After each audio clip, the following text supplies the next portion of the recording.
that what I witnessed was true.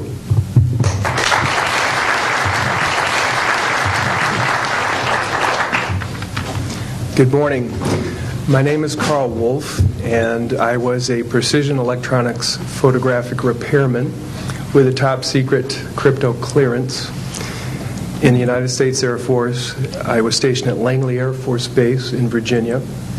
In 1965, in mid-1965, I was loaned to the Lunar Orbiter Project at NASA on Langley Field. Dr. Colley was in charge of that project. They had problems with a piece of electronic equipment that was bottlenecking their production of photographs. I went to the facility, and when I walked into the facility, there were scientists from all over the world. I was stunned, actually, to see people at a NASA project from all over the world. It didn't make any sense to me initially. I was taken into the laboratory where the equipment was malfunctioning. I couldn't repair it in the dark. I asked to have it removed.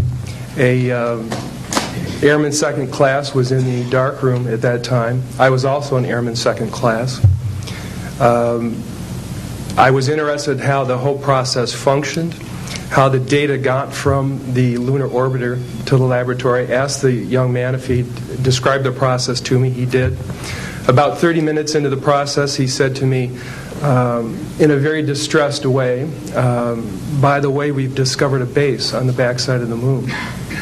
And then he proceeded to put photographs down in front of me, and clearly in these photographs were structures, mushroom-shaped buildings, spherical buildings, and towers. And at that point, I was very concerned because I knew we were working on compartmentalized security. He had breached security, and I was actually frightened at that moment. And I did not question him any further. And a few moments later, someone did come into the room. I worked there for 3 more days, and I remember going home and naively thinking, I can't wait to hear about this on the evening news. And here it is, more than 30 years later, and I hope we hear about it tonight. And I will testify under oath before Congress that what I'm saying is the truth.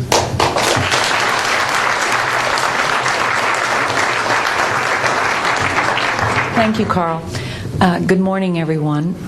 My name is Donna Hare, and I worked at Philco Ford Aerospace from 1967 to 1981.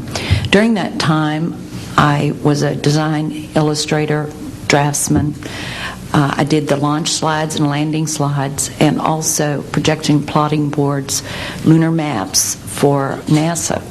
We were a contractor, but most of the time I worked on site, in Building 8.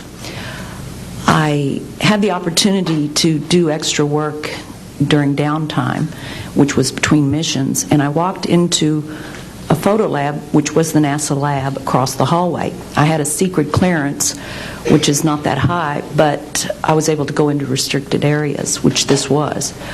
At the time, I was talking to one of the techs in there, and he drew my attention to a photograph, a NASA photograph. It had a dot on it, and I said, "What is that?" Well, he drew my attention to it, and I said, "Is that a dot on the emulsion?" And he said, and he's smiling, and he has his hands crossed, and he said, "Round dots on the emulsion don't leave round shadows on the ground." And this was an aerial photograph of the Earth, I'm assuming the Earth, because it had pine trees on it, and the shadows of the craft, or whatever it was, were in the same angle as the trees. And by its very nature, UFO, and I wanted to clarify that to a gentleman that was talking to me, means unidentified. So I did not know what this was. But I realized at this point that it's very secret, that it was kept secret, because I asked him, "What are you going to do with this piece of information?" And he said, "We always airbrush these out before we sell them to the public." So they're pesky little creatures appearing on this photograph they wanted to get rid of. After that, I decided I would ask questions to other people that work there. And I found that I had to ask them away from the site and not on site. A guard told me that he was asked to burn some photographs and not to look at them.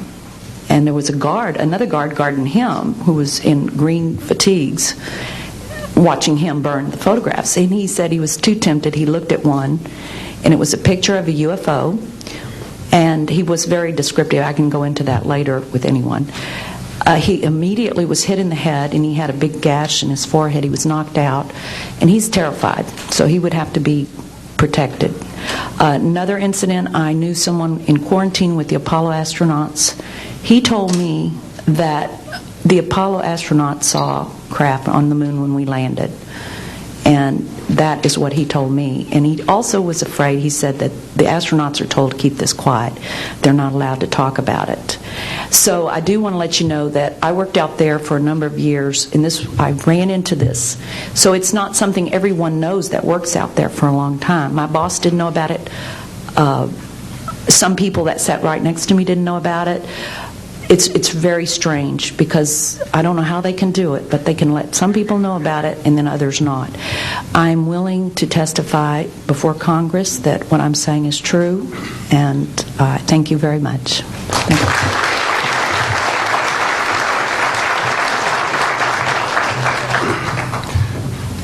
Good morning, ladies and gentlemen, and members of the press. My name is Larry Warren. 20 years ago, in 1980, I was a security specialist assigned to RAF Bentwaters, Woodbridge, NATO Air Force facilities in Suffolk, East Anglia. I had a secret security clearance. I guarded our backline nuclear weapons that were stored there at the time, without the knowledge of the people of Great Britain. I went through a portion of a 3-night UFO event where objects made incursions over our WSA, fired pencil-thin beams of light into them, and adversely affected the ordnance, possibly. These objects were on the ground on 2 different nights. Potentially there was another life form seen. This is an unpopular truth. These events were of extreme defense significance to not only Her Majesty's government, but this government as well, and they are still shrouded in secrecy. They are very complex, they are very vast. This is more about a human rights issue than just a UFO issue. 20 years ago, this room would be empty. I see a turn in history. This is history in motion, but unfortunately it's history with the security classification.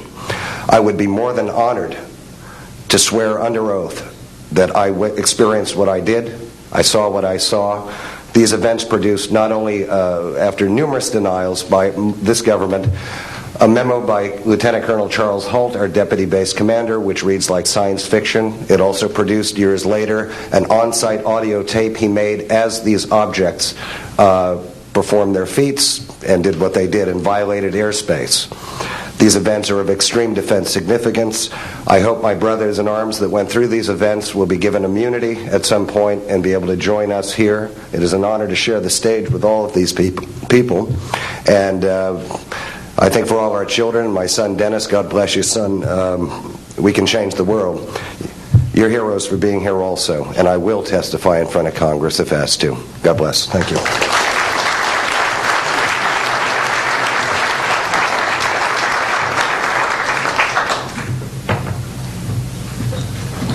Hi, my name is George Filer III.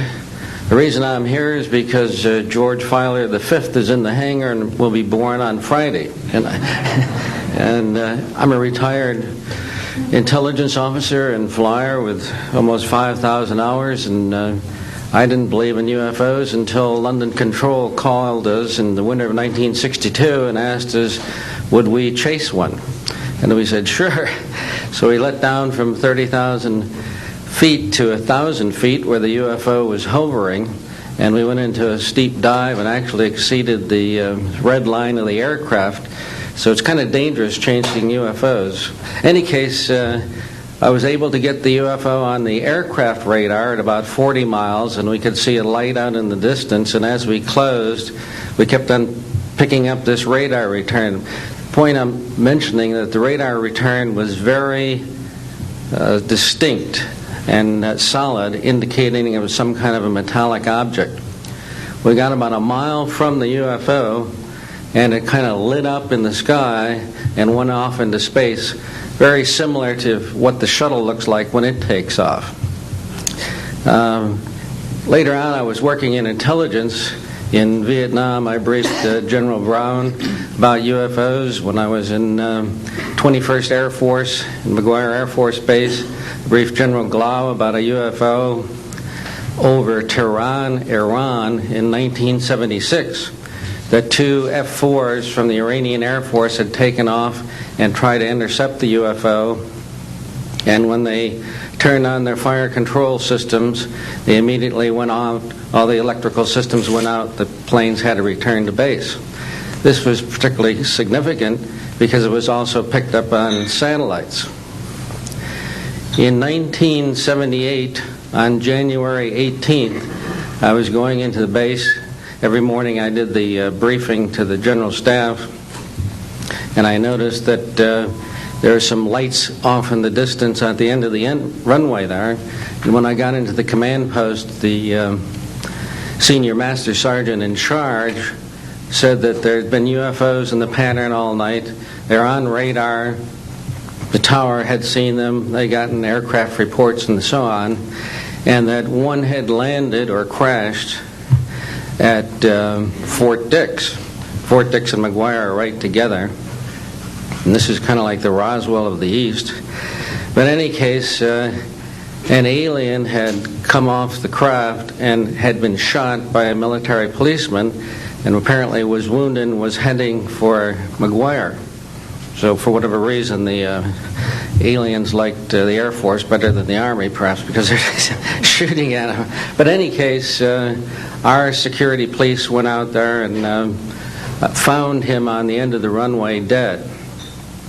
And they asked me to brief the general staff, General Tom Sadler, and at the 8 o'clock stand-up briefing. And I said, I don't think I want to do this. You know, the general doesn't have a good sense of humor, and I'm not sure I believe this. So I did some checking, called the 438th Command Post, and everybody had pretty much the same story.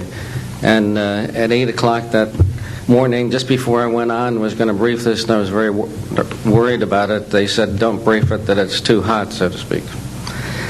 That's pretty much my story, and I'm prepared to tell the story in front of Congress, and it is the truth. Now, because of this, I've stayed interested in UFOs, and I'm the Eastern Director of the Mutual UFO Network. And between the National Reporting Center and Peter Davenport and the MUFON, we get 100 reports a week on average of people from all over the United States that see these things regularly. And if you start checking, they're out there and they're low, and people are seeing them all the time. And these are highly qualified people, all of whom essentially give us the reports by email. Thank you.